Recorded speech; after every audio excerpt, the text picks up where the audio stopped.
নমস্কার, আমি মোনালিসা আবার ফিরে এসেছি আপনাদের মনের আগিনা নিয়ে। আজকে আমাদের টপিক হচ্ছে স্বপ্ন। আমাদের সঙ্গে দ্য গাইডেন্স পয়েন্টের যিনি কর্ণধার মিস্টার বনজিৎ মৈত্র উনি রয়েছেন। ওনার কাছে জিজ্ঞাসা করব, স্যার অ্যাকচুয়ালি স্বপ্ন কী? আর মানুষ যে স্বপ্ন দেখে তা কি শুধুমাত্র ঘুমিয়েই দেখে না জেগেও দেখে? বেশ, নমস্কার। মোনালিসা ম্যাডাম একটি প্রশ্ন রেখেছেন। এই প্রশ্নটি খুব কমন একটা প্রশ্ন, এবং এটাকে বলতে চাওয়া বা শুনতে চাওয়া, জানতে চাওয়া সব কিছুর মধ্যেই কিন্তু একটা আগ্রহ লুকিয়ে থাকে। আর আরেকটা পাশাপাশি জিনিস কিন্তু চলতেই থাকে। এই বিষয়টাই হচ্ছে বিরাট একটা বড়। তো যতটা সংক্ষেপে বলা যায় আমি একটু তার চেষ্টা করব। সেটা হচ্ছে যে স্বপ্ন এই বিষয়টা কি? এই স্বপ্ন কথাটা হচ্ছে অবচেতনে পৌঁছিয়ে যাবার রাজপথ। আমরা দিনমানে যখন চালিত হই তখন কিন্তু আমরা চলছি, কিন্তু যখন মানুষ ঘুমোচ্ছে তখন কিন্তু সেই শোয়ার যে অবস্থা, সে যখন নিদ্রাকালীন অবস্থায় যাচ্ছে তখন কিন্তু তার মনের প্রহরীগুলো কাজ করে না, এবং অবচেতনে পৌঁছিয়ে যাবার যে রাজপথ, রয়্যাল রোড টু আনকনসাস, এটাকেই আমরা বলছি স্বপ্ন। এবং এটা হচ্ছে একটা ইমাগেরি ডিউরিং স্লিপ। ওই REM, একটা র্যাপিড আই মুভমেন্ট চলতে থাকে। র্যাপিড আই মুভমেন্ট মানে ওই ব্যক্তি যখন ঘুমোচ্ছে তার সেই সময় আস্তে আস্তে যখন এই র্যাপিড আই মুভমেন্টটা চলে তখন তার মধ্যে জন্ম লাভ করে স্বপ্ন। এবং এই স্বপ্নটা যখন সে ঘুমোতে যাচ্ছে সেরকম একটা অংশতে আসতে পারছে, বা যখন তার ঘুমটা ভেঙে যাচ্ছে সেরকম অংশে আসতে পারে। এবং এই স্বপ্ন, এটাকে আমি প্রথমে একটুখানি যাব যে এই স্বপ্ন কি মানুষ সবসময় ভালোই দেখে, না স্বপ্ন কি সবসময় মানুষ খারাপই দেখে? মাইকেল মধুসূদন দত্ত, তার একটি কবিতা আমরা অনেকেই পড়েছি। সেই কবিতাটি স্কুল পাঠ্য কবিতা ছিল, আত্মবিলাপ। সেখানে ছিল, নিশার স্বপন সুখে সুখী, যে কি সুখ তার জাগে সে কাঁদিতে। এখন এই যে রাতে সে স্বপ্নটা দেখে সে সুখী হয়ে যাচ্ছে, কিন্তু যখন তার ঘুম ভাঙছে তখন সেই স্বপ্নটা বাস্তবের মাটিতে সে পাচ্ছে না, তখন সে কাঁদছে। তাহলে স্বপ্নে সে মহারাজ হয়ে যেতে পারে, স্বপ্নে সে বিশাল একজন সুখী খুশি মানুষ হয়ে যেতে পারে, কিন্তু বাস্তবের রঙ্গমঞ্চে এসে তাকে কাঁদতে হয়। জীবনের বস্তুভারহীন সত্য হচ্ছে স্বপ্ন, এবং সাইকোলজি বলে যে স্বপ্ন হচ্ছে এক ধরনের কল্পনা, স্বপ্ন হচ্ছে এক ধরনের হ্যালুসিনেশন। স্বপ্নের প্রতিরূপগুলোর কতগুলো বৈশিষ্ট্য আছে। এটা নিদ্রাকালীন একটা প্রতিরূপ, এবং সেগুলো আমাদের মধ্যে অনেক রকমের অসামঞ্জস্য, কিন্তু স্বপ্ন দর্শন যে করছে সে সেগুলোকে মনে করে এগুলো সে সত্যি জিনিসই দেখছে, এবং সে কিন্তু তখন ভুলে যাচ্ছে অ্যাকচুয়ালি কোনটা স্বপ্ন বা কোনটা হচ্ছে কল্পনা। অর্থাৎ স্বপ্নের মধ্যে সেই কল্পনাস্থিত যে জগৎ, সেই জগতের মধ্যেই সে কিন্তু রয়েছে। এবং স্বপ্ন আমরা দেখি যে শৈশবের দিকে তাকে টেনে নিয়ে যায়, শৈশবের দিকে তার পশ্চাৎ অপসরণ করে। এবং স্বপ্নের মধ্যে যে দিকটা বড় হয়ে ওঠে সেটা হলো আবেগের দিকটা। আবেগের দিকটা সেখানে প্রধান হয়ে যায়, এবং বেশিরভাগ স্বপ্নই কিন্তু দেখা যায় দুঃখের হয়ে থাকে, এবং কম স্বপ্নই কিন্তু হয় হচ্ছে সুখের। আমরা জানি যে ফ্রয়েড বা ফ্রিউড আমরা বলি, তিনি স্বপ্ন সম্পর্কে দেখিয়েছিলেন যে স্বপ্নের একটা জায়গা হচ্ছে উইশ ফুলফিলমেন্ট, অর্থাৎ কোথাও যেন ইচ্ছাকে স্বপ্ন পূর্ণ করে দেয়। অতৃপ্ত যে বাসনা, সেই অতৃপ্ত বাসনাটাকে পূরণ করে, কতগুলো প্রতিরূপ সেখানে চলে আসে, এবং সেগুলো কিন্তু উঠে আসছে তার সেই নির্জ্ঞান স্তর থেকে। অর্থাৎ আমি যে কথা বলেছিলাম, অবচেতনে পৌঁছিয়ে যাবার যে রাজপথ, সেই জায়গা থেকে চলে আসে।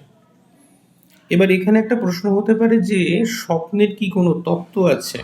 যদি সেই স্বপ্নের তত্ত্বকে যেতে হয়, এখানে এখনো প্রচুর রিসার্চ চলছে, কারণ মন যেহেতু হচ্ছে অমূর্ত। এখন ফ্রয়েড যখন স্বপ্নের তত্ত্বকে বলেছিলেন, সেখানে যদি আমরা যাই, সেখানে তিনি দেখিয়েছিলেন যে স্বপ্ন কিন্তু, তিনি বলছেন, অর্থবহ। স্বপ্নের মধ্যে একটা মানে আছে, অর্থ আছে। স্বপ্ন কোনো না কোনো অর্থে সে কিন্তু ইচ্ছা পূরণ করে, কারণ নির্জ্ঞান যে বাসনা, নির্জ্ঞানের যে কামনা, সেটাকে কিন্তু সে পূর্ণ করে দেয়। কিন্তু ইচ্ছাগুলো তাহলে কিভাবে আসে? ইচ্ছাগুলো আসে ছদ্মবেশের মধ্যে দিয়ে।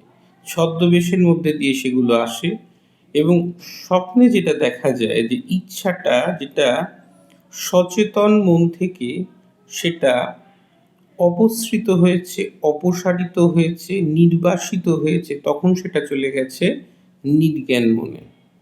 আমরা প্রত্যেকে জানি যে আমাদের মাইন্ডে, যেটা ফ্রয়েড দেখিয়েছিলেন, যেখানে আমরা বলেছি বা পেয়েছি, সেখানে কিন্তু আছে ইগো, সুপার ইগো এবং ইড। এখন সুপার ইগোটা আমাদের কি করে? যেটা আমাদের বিবেক, যেটা হচ্ছে নীতিবোধ। আমরা ছোটবেলা থেকে বড় হয়ে উঠি, আমরা সেখান থেকে আমাদের আস্তে আস্তে জন্ম লাভ করে বিবেক। এবার বিবেকের মাত্রা কার কাছে কতটা, সেটা একটা সম্পূর্ণ স্বতন্ত্র জায়গা। কিন্তু সুপার ইগো সর্বদা আমাদের জেনারেলাইজড অবস্থায় আমরা যখন চলি, অর্থাৎ যখন এই পার্সোনাকে টেনে নিয়ে মানুষ চলে, সেইখানে কিন্তু সুপার ইগো সে কিন্তু আমাদের কি করে না, সুপার ইগো কিন্তু আমাদের ইচ্ছাগুলোকে নিয়ন্ত্রণ করে। সুপার ইগোর কাজ হচ্ছে ইচ্ছাকে নিয়ন্ত্রণ করা। কিন্তু ড্রিম যখন হয়, তখন কিন্তু কোনো লেয়ার থাকে না। সেই মাইন্ডের যে বিভাজনটি ফ্রয়েড দেখিয়েছিলেন, সেখানে কিন্তু ড্রিম কিন্তু চলে আসে সেখানে একটা স্বরূপ লোক নিয়ে, এবং সেটা কিন্তু আসে, আমি আবারও বলছি, সেই ছদ্মবেশের মধ্যে দিয়ে। এবং ফ্রয়েড যখন স্বপ্নকে দেখাচ্ছেন যে সেটা কোথাও একটা ঘুমের, কোথাও একটা কি সাহায্যকারী না কীরকম, তখন তিনি দুরকম দেখিয়েছিলেন। একটা, এটা আসতে পারে বাইরের কোনো একটা গোলমাল, কোনো একটা শব্দ হচ্ছে, তার থেকে একটা ইকুয়েশন নিয়ে নিচ্ছে বাইরের গোলমাল, এবং মানুষের মনের ভেতরের কোনো একটা কোলাহল আছে, মানুষের মনের ভেতরের কোথাও একটা গোলমাল আছে। সেখান থেকে স্বপ্ন প্রায় ওই বাইরের যে গোলমালটা, সেটাকে সামলে নেয়, সেটা স্বপ্নের মূল বিষয়, সেটাকে, যেটাকে খাপ খাইয়ে নিতে পারছে না। একটা জায়গায় দেখা যাচ্ছে ঘড়ির অ্যালার্মটা বেজে উঠছে, ওই আলতো ঘড়ির অ্যালার্মের শব্দটা তার কানে যাচ্ছে, আর সে কোথাও ভাবছে বোধহয় একটা দমকলের ঘন্টা বাজছে, কোথাও একটা এরকম স্টেজ আসে। মানুষ কি অবচেতন মনে যেটা চিন্তা করে সেটাই কি স্যার স্বপ্ন হিসাবে আসে? না, অবচেতন মন একটা বিরাট পরিধি ম্যাডাম। অবচেতন মন একটা বিরাট পরিধি। অবচেতন মনের মধ্যে পৌঁছিয়ে যাওয়ার যে রাজপথ, সেই খেলাটা চলে হচ্ছে স্বপ্নের মধ্যে দিয়ে। এবং একজন যখন প্রাপ্তবয়স্ক মানুষ, তিনি যখন দেখা যায় যে তার যে বাসনা, যেটাকে আমরা বারবার বলছি যে কোনো একটা ডিপ্রেশন হচ্ছে, কোনো একটা অবদমিত হচ্ছে, তখন সেই বাসনাগুলো চলে আসছে একটা নিদ্রাকালীন অবস্থায়, যেটা আমি আগেও বলেছিলাম, যেটা সুপার ইগো বেসিকে আনতে পারছে না। কিন্তু নিদ্রাকালীন অবস্থায় যখন এটা কিন্তু সেই রূপ নিয়ে, প্রতিরূপ নিয়ে, হ্যাঁ, ছদ্ম আভিজাত্যের মতো করে ছদ্মবেশ ধারণ করে সে চলে আসে। এবং এই যে ড্রিম, এই ড্রিম কিন্তু চলে হচ্ছে একটা মেকানিজমের মধ্যে দিয়ে, স্বপ্ন কিন্তু চলে একটা স্বপ্ন কলার মধ্যে দিয়ে। তাহলে একটা প্রাপ্তবয়স্ক মানুষ যখন স্বপ্ন দেখছে, তার দুটো জিনিস থাকে, একটা স্বপ্নের ব্যক্ত রূপ থাকে, আর আরেকটা যেটা থাকে স্বপ্নের সুপ্ত রূপ। এটা একটু কিন্তু খুব ইন্টারেস্টিং। স্বপ্নের একটা ব্যক্ত রূপ আছে, আর একটাকে আমরা বলছি স্বপ্নকলার আঙ্গিকে স্বপ্নের একটা সুপ্ত রূপ আছে। তাহলে স্বপ্নের যেটাকে আমরা বলছি ব্যক্ত রূপ, যে সমস্ত চাক্ষুষ প্রতিরূপের সাহায্যে স্বপ্নটা গড়ে উঠছে, আর স্বপ্নের সুপ্ত রূপ হচ্ছে নির্জ্ঞানের যে বাসনা কামনা আছে, যে অপরিপূরিত, যে অবদমিত রয়ে গেছে, ফ্রয়েড বলছেন সেইগুলো চলে আসে। এবং এটা কীরকম আসে? এর মধ্যে কিন্তু জেনারেলি দেখা যায় যে যেটাকে আমরা বলছি যে যৌন কামনা বাসনা, সেটা কিন্তু এখানে চলে আসে। এবং সুপ্ত রূপটা কিন্তু কোথাও একটা ব্যক্ত রূপের পরিণত আধারকে তৈরি করে একটা জটিল প্রক্রিয়া সেখানে তৈরি করে, এবং সেই জায়গাটা তৈরি হয় স্বপ্নকলার আরেকটা আঙ্গিক, ড্রিম মেকানিজমের আরেকটা আঙ্গিক। তাকে আমরা ভাঙতে পারি, অনেকগুলো দিক আছে, তার মধ্যে একটা প্রতীকীকরণ বলে ব্যাপার আছে। প্রতীকীকরণ, একটা আছে নাটকীকরণ, একটা আছে সংক্ষেপণ, একটাকে আমরা বলি অভিক্রান্তি, একটাকে আমরা বলি অনুযোজনা। এই প্রত্যেকটা কথার যে বাংলা এসেছিল, বাংলা করা হয়েছে, এগুলো কিন্তু সবই ফ্রয়েডের ড্রিম মেকানিজমের আলোকে।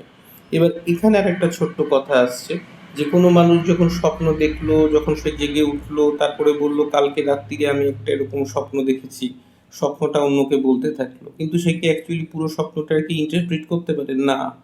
তার কারণ সে জেগে যখন উঠলো তখন কোনো সময় হয়তো সে চমকে জেগে উঠেছে, কেউ রাতের বেলায় নাইট মিরর একটা দুঃস্বপ্ন দেখে সে কেঁপে উঠেছে, তার পাশের থাকা মানুষটা যে তার সাথে রয়েছে সে বললো তুই ঘুমের মধ্যে কি কথা বলছিলি, এরকম অনেক কিছু হতে পারে, এবং সে পুরো হাঁপাচ্ছে, কারণ তার কাছে তো সেই স্বপ্ন যখন সে আছে সেই স্টেজে, সেটাকে তো তার কোনো জায়গায় মনে হচ্ছে না আমি একটা অবাস্তব লোকে রয়েছি। আমি কি বোঝাতে পারছি কথাটা? তার কাছে কিন্তু কোনো জায়গায় মনে হচ্ছে না আমি একটা অবাস্তব দুনিয়ার মধ্যে রয়েছি। সেইখানে কিন্তু সে ঢুকে পড়েছে, মানে সেটা কিন্তু সে প্রতিরূপের জগতে সে কিন্তু সেটাকে মনে করছে বাস্তব। ঠিক আছে? এবার যেটা আমি বলছিলাম, যখন সে উঠে মানুষকে বলছে বা কিছু, তখন আপনি জানবেন সে যেটা বলে সেটা হচ্ছে তার একটা খুব ছোট করে বলতে গেলে অনেকটাই হয়ে যায় তার গল্পের অভিসার। কারণ মানুষ কিন্তু সেই স্বপ্নগুলোকে মনে রাখতে পারে না। কিছু, কিছু মানে সেগুলোকে সে মনে রাখতে পারে না। তার মানেই কিন্তু ওই যে বললাম যে সেটাকে সে যেটা বলে সেটার মধ্যে সে কিন্তু নিজেরই অজান্তে একটা গল্পকে বলতে থাকে। তবে এটা মাথায় রাখতে হবে যে স্বপ্ন মানুষ দেখবেই। স্বপ্নটা খুব স্বাভাবিক, স্বপ্ন মানুষ দেখে। কিন্তু অনেকবার আমি কিন্তু কথাটা বললাম এই কারণের জন্যে, অনেকের দেখা যায় এই দুঃস্বপ্ন বিষয়টা যখন চলে আসে, কখনো না পাওয়ার বিষয়টা চলে আসে, হঠাৎ করে সেটা তার ওই সচেতনভাবে মন নিয়ে যখন সে চলে বা জেনারেল অবস্থায় যখন সে চলে, তখনও অনেকের মধ্যে দেখা যায় যে তার কিন্তু প্রভাব পড়ে। এবার বেশি করে যদি কারোর নাইট মেরার হতে থাকে, রাতের দুঃস্বপ্ন হতে থাকে, যদি আতঙ্ক হতে থাকে, এরকম ব্যাপার আছে। কেউ যদি অনেক সময় দেখে যে স্বপ্নে আমাকে একটি ষাঁড় তাড়া করছে, কেউ বলে আমাকে কোনো একটা গরু তাড়া করছে, বা আরও অনেক ধরনের জিনিস হতে পারে। হ্যাঁ, এই যে জিনিসগুলো তৈরি হচ্ছে, এটা যদি আহ, মানে বাড়তে থাকে, তাহলে সেটা কোথাও একটা মানুষকে বা আমরা দেখি বা সেটা তাকে কিন্তু কি করে দেয়, ওই যে ওটা বলেছিলাম যে তোমার যদি দৈনন্দিন জীবনের বেঁচে থাকার আনন্দকে টলিয়ে দেয়, তোমার যদি দৈনন্দিন জীবনের কর্ম কেন্দ্রিকতাকে টলিয়ে দেয়, এবং তোমার যদি আন্তঃসম্পর্ককে বিঘ্নিত করে, এবং তুমি যদি বুঝতে পারো তুমি একটা অসুবিধা ফিল করছো, তখন কিন্তু সেটা তোমার কাছে একটা অসুবিধার জগৎ তৈরি করবে। আর আরেকটা যেটা ম্যাডাম প্রশ্ন করেছিলেন, সে কথাটা ছিল যে আমরা কি জেগেও স্বপ্ন দেখি। এখন প্রশ্ন হচ্ছে যে আমাদের যে মন সেটা অনেক সময় অনেক দিকে চলে যায়, অনেক দিকে সে তিরিং বিরিং করে চলে যায়। ঠিক আছে? এবার প্রশ্ন হচ্ছে তাহলে তো আমরা শরীর নিয়ে সেখানে যেতে পারছি না। তার মানে কোনো একটা জায়গায় আমাদের একটা দিবা স্বপ্ন হচ্ছে, একটা ডে ড্রিমিং হচ্ছে, কাউকে দেখা যাচ্ছে সে কিরকম, কি রে তুই ভাবছিস বলে একজন তার একটা টোকা মেরেছে, না না কিছু ভাবছি না, সে বলছে না, ডেফিনেটলি সে একটা কোনো কিছু ভাবনার মধ্যে বুঁদ হয়ে গিয়েছিল, তাহলে সে কিন্তু জেগেই আছে বা চলছে, একটা অন্যমনস্ক একটা অমনোযোগী ভাব তৈরি হচ্ছে। এই যতবার তার হচ্ছে ততবারই কিন্তু হচ্ছে কি, by bypassing of the rational faculties of the conscious mind. এটা হচ্ছে ওই দিবা স্বপ্ন।